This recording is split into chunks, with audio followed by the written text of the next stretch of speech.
I'm going to get recording now. You may want to have something to write on because I don't have a slide to show you. So I'll go slowly with what we're going to talk about today in the course because I love that this one is where we're leaving ours off for the weekend with lesson 35. So it's lesson 35 today, but I want to just do a quick review. As we were leading up to 35 this week, we started on Monday with I am not the victim of the world I see. So that whole conversation about, it's my decisions. I have invented the world I see, knowing that, that is what it is. It's our outer world is created from what's going on inside.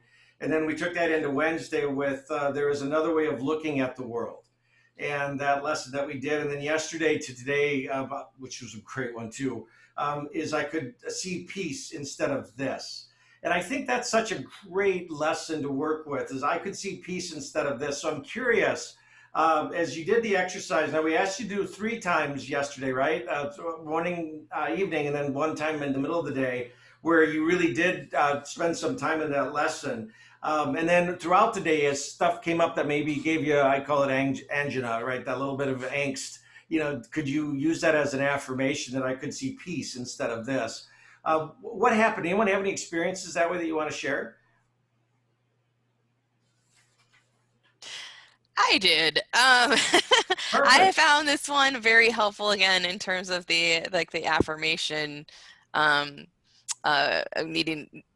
that come up when I needed it too. After dealing with some very interesting clients that I actually got what they wanted and then decided they didn't want it kind of situation, and it was giving me I could feel that how do I fix this? And then I was just like, you know what? I could see peace in this. I could see peace instead of this. I'm seeing anxiety because of this, but isn't this, they just figured out what it is they actually do want. And they have clarity now. So I should be happy for them and not worrying about the other agent's going to be disappointed and yada, yada, yada. So yeah, all the stories we create, don't we, around the negative. And yet choosing that, so I love that because in that, it sounds like in that you discovered that clarity for them was actually a big thing. Yes. So that when you're there again with them, now that they've got clarity, the chances of them getting buyer's remorse or whatever you're going to label it goes lessens, doesn't it? And how did you feel when you took it to that? Did you feel differently? Better. Yeah, I did feel more peaceful. I was like, okay, I don't have to be attached to this outcome on their behalf, and I also don't need to be writing those stories, like you said. Okay, this is actually good for them. I had years ago, this first sales trainer I ever followed had a saying. There's a lot about what he did that I don't like as in hindsight. Yet in this one was so powerful. He said, "Here's the 3 things to remember as an agent: show up, tell the truth, and don't be attached to the outcome." And I love that statement. Show up, tell the truth, don't be attached to the outcome. To me, those are kind of the golden rule of being successful in real estate, right? If I show up and I'm truthful and I'm not attached to things, then I probably could build a pretty big business. Now, when I say not attached to the outcome, it's what you just described as an example in Maria. It's to say, you know what, this isn't my thing to worry about. This is theirs to work through. I heard another speaker years ago who talked about it's not my monkey. Don't put that monkey on my back, right? Because that's what we tend to do. We tend to take it on, and then it's like ours to deal with the garbage. It's like, no, that's theirs to deal with, but maybe I can help them get clearer about it. So what I learned in that is that when I have something go sideways in a transaction, if I can come to my client or my customer with options, right? So as I look at it, this is what your 2 choices are, A or B. And, and it's up for you to decide. And if I hold it like that, then I'm much happier because I'm not carrying all that stuff around with me.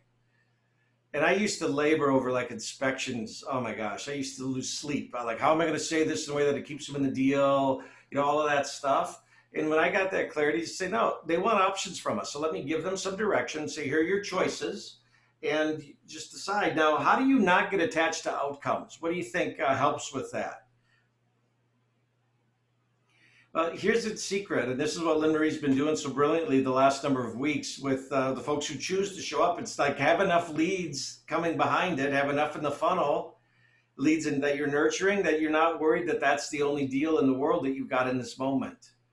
And that's the second piece of the puzzle. And that's why, I love what you're doing, Lynn Marie, every day right after this. And I really believe that we should see 30, 40, 50 people in there, because that's how we stay unattached to outcomes, is when we've got enough coming behind it. So, and ultimately then, are you just better? Are you better for the people you're interacting with when you're more at peace? Yes or no? Absolutely. Yeah. And when I say better, not just for the buyers and sellers you work with, you're better for your family. You're better for your friends. You're better for, you're overall just better, because you don't have that piece as who you are in your identity at that moment. So it's good, and that's where I love you used the word, this is an affirmation, and really I think it can be used like that, right? I can find peace in this. I could see peace instead of this. I could see peace instead of this. I could see peace. What is that? And that's what you did. So awesome. Anything else that anyone experienced with lesson 34 yesterday? Well, then let's go to 35. So I'm going to give you the lesson. I'll read it a couple times. You can write it down. It says, my mind is part of God's. I am very holy. And that's Holy, holy. I'm very holy. So my mind is part of God's. I am very holy. My mind is part of God's. I am very holy. So today's idea that my mind is part of God's mind, I am very holy, does not describe the way you see yourself now. Today's idea that my mind is part of God's mind and I am very holy does, however, describe what vision will show you. It is difficult for anyone who thinks he is in this world to believe this idea of himself. Yet the reason we think that we're in this world is because we don't believe that our mind is part of God's mind and that it's very holy. So that's the separation that we create, because we can't believe that it could be. So you believe that you are part of where you think you are. Let me say that one again, because that may be one to jot down. You believe that you are part of where you think you are. You believe that you are part of where you think you are, because you surround yourself with the environment you want. And you want the environment that you surround yourself with to protect the image of yourself that you have made. Now, the key is that image that you made for yourself is part of this environment that you surround yourself with to protect that illusion or story about yourself. It's your ego protecting itself. What you see while you believe you are in the environment that you created to support your own viewpoint or story is seen through the eyes of that image. Now, this seeing what you believe is not vision. Image cannot see. And we talked about this, I was trying to think which lesson it was, where we talked about there's a difference between seeing and vision. Your eyes see and create an image. And that's what we're talking about. Vision is different than that. And that vision is your mind being part of God's mind and that you're very holy.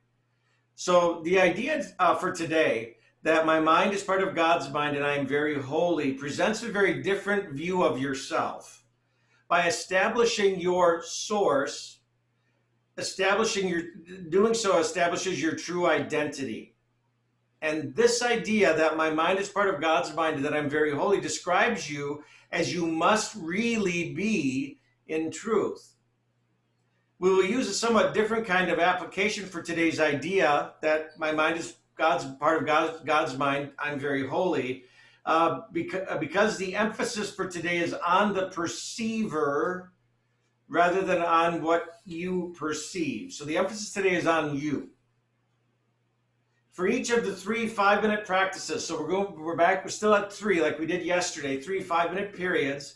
Begin by repeating this idea that your mind is part of God's mind and you are very holy to yourself, and then close your eyes and search your mind for the various kinds of descriptive terms in which you see yourself. So this is the image you see of yourself, your self-image. So my mind is part of God's mind, I'm very holy.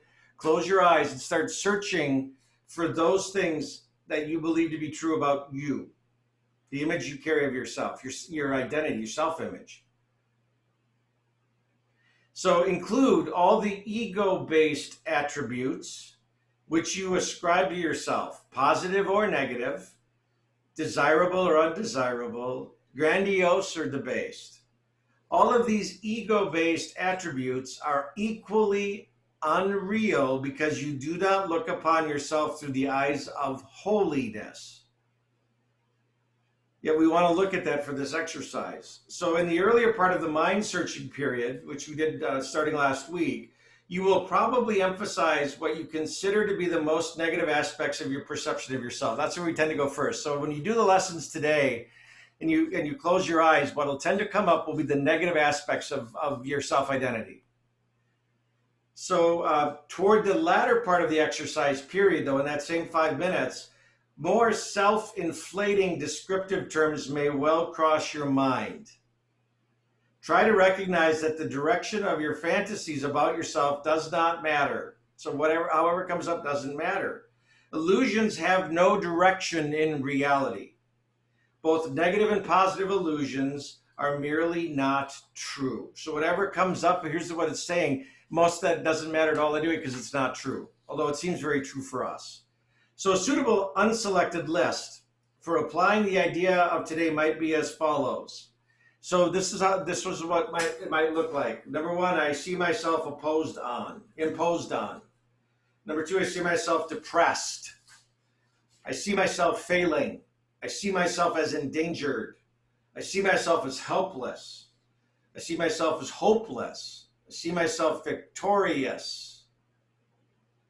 I see myself as losing out. I see myself as charitable.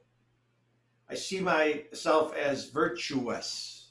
So there's a mix in that list. So you should not think of these terms in an abstract way. These terms will occur to you as various situations, personalities, or events which you figure cross your mind. So it's again, whatever comes up. Pick up on any specific situation that occurs to you. So whatever it is, pick up on it. Identify the descriptive term or terms you feel are applicable to the reactions to that situation. And use those terms in applying today's idea that your mind is part of God's mind and it's holy. After you've named each one, add this then. But my mind is part of God's mind. I am very holy. So I might say this. So I'm going into that. I say my mind is a part of God's mind. I am very holy. And I'm looking around and I'm just going to close my eyes. And so whatever first comes up. So I see myself as determined, might be what comes up, right? And again, remember that whatever that word is, it's just an illusion. What might show up first might be an experience from the past, like yesterday even, something that happened. And then you may just choose to give it a label, determined was mine. And then you end the whole, that section of the exercise by saying, but my mind is part of God's mind. I am very holy. So whether it's good or bad that comes up, just give it a label so you can work with that and then finish by saying, but my mind is part of God's mind. I am very holy. Now, during the longer exercise periods, there will probably be intervals in which nothing specific occurs to you. Do not strain to think up anything specific to fill that interval. That's in those 5-minute periods, but merely relax and repeat today's idea that my mind is part of God's mind and I'm very holy. Do that slowly until something occurs to you. Although nothing that does not occur should be omitted, nothing should be dug out for effort. So don't go digging deep. Don't stir the bottom of the pool. Don't look for stuff. Neither force nor discrimination should be used. It's actually kind of a moment of maybe meditation in a way and see what appears. As often as possible during the day, then pick up the specific attribute or attributes you are ascribing to yourself at that time and apply the idea again that my mind is a part of God's mind. I'm very holy to whatever that attribute is. Adding the idea in that form stated above to each of those attributes, meaning, but my mind's a part of God's mind. I'm very holy. If nothing particular occurs to you, merely repeat the idea, my mind's a part of God's mind. I'm very holy to yourself with closed eyes. That's the exercise today. Sounds complicated. It's not. So if you remember that my mind's a part of God's mind, I'm very holy. Whatever comes up, the idea is you give a label to it, whatever that is to you. And it could be good or it could be bad. What's interesting is when the bad comes up, we won't want to label it because we don't want to deal with it. But here's what's interesting. So let's say I'm trying to think of what it might be, but something that you maybe there's some shame around it that comes up for you, and you'll say, "I am whatever that is." That shame that may have some shame tied to it, and say, "But my mind's a part of God's mind. I am very holy." And all of a sudden, that illusion of whatever is causing the shame might disappear, will dissipate for certain. That's the idea behind the lesson today. Now, the truth remains that your mind is part of God's mind, and therefore you must be very holy. So that's the thing around this. To be true, to be holy is to be whole, W-H-O-L-E. You're the whole person. It's all of you. You are part of the oneness that is the mind of God. Your belief that somehow your mind is separate from the mind of God and that you are very unholy, the stuff that might cause shame or things that you're not proud of, colors your imagination and projects an environment that supports your ego's worldview of limitation, lack, struggle, conflict, and fear. When you identify and believe that you are a limited, separate ego body, your egoic mind imagines a world that supports your belief in separation. This image includes the physical world, your physical body, and physical senses through which you interact with this outside world. You claim to be separate in this autonomous world that your mind has surrounded itself with. So that's what it is. It's your ego creating all of that for you. So your egoic mind is the power source that imagines the things in the first place. So this is letting go of that. It's letting you realize that it's all an illusion, that your mind's a part of God's mind and you're very holy. Your higher self or inner guide knows the truth. We're going to let your higher self or your inner guide show up today. The false cannot change the truth's reality. Truth is invulnerable. So the last thing I'm going to share with you is this idea that your ego is not who you are. Your ego is not who you are. Your ego is not your friend. Your egoic mind argues for the rightness of its own current belief system. To your ego, it's more important to argue for the correctness of its beliefs rather than to seek the truth. Your ego prefers to cling to its erroneous beliefs rather than admit it is wrong. Your ego needs to be right, even when its plan is obviously not working or is more important than your happiness. Your ego will argue for the rightness of its plan at the cost of both your happiness and the truth. What type of friend is so close-minded that they would refuse to consider other plans when they know that their current plan has only produced misery, suffering, and pain for their partner? And that's really what the ego tends to do. So this is about eliminating that and really learning how to manage the egoic mind. Now, a couple quick questions. Would a true friend argue for the rightness of their failed and bankrupt plan when it's continually costing you your happiness? Second question, is the above person someone you would trust with your happiness? If your ego is having you not be happy, would you trust them with your happiness? And finally, do they have your best interests at heart? And we've talked about that in one of the prior lessons. So it's a big one today. Here's the thing: don't get caught up in the exercises or the right or wrong. It's not a right or wrong. This is the lesson, though, of my mind is part of God's. I am very holy. And use that today and see what happens through the weekend, actually, because we've got it. And we'll go from there. So any questions, comments, or thoughts for today? I'll share just something that came up for me as I was working on this yesterday. I'm in a coaching program called Transformational Coaching. So I think I've mentioned that I've got a transformational coach whose job it is to help me understand who I want to be when I grow up. That's what I told him. I came into coaching a year and a half ago with him about. And my exercise this week is this one. I have to label what skills have I developed over my 31 years in real estate that would be of value to something. And I'm struggling with that. I am. I'm like, and this lesson is perfect for me because it's ego works in two ways. I think sometimes, a lot of us have been programmed to talk about to be oh, the word, you're not braggy, not, you don't talk about how great you are. Uh, Modest. Humble. Is that what you said, Nancy? Yeah, it's humble. And Modest. humility, all of those things. And he said, no, this is the moment that you get to not be that way just for this. And I think this lesson for today fits that so well because, the belief that my mind is part of God's, I'm very holy, which should allow me just to list those things out. And I said to him, the thing that holds me back from an exercise like the one I have this week is I never want to be thought of as that person in the room that, only talks about themselves and like takes over the whole thing and me, and look at how wonderful I am. Because you all probably experienced something like that at some point in your life. And I'm just like, I don't want to be that person. And I never want to be thought of like that. And yet, he said, but 31 years of what you've done, he goes, you've got a lot that you can share. He goes, shame on you for not sharing it.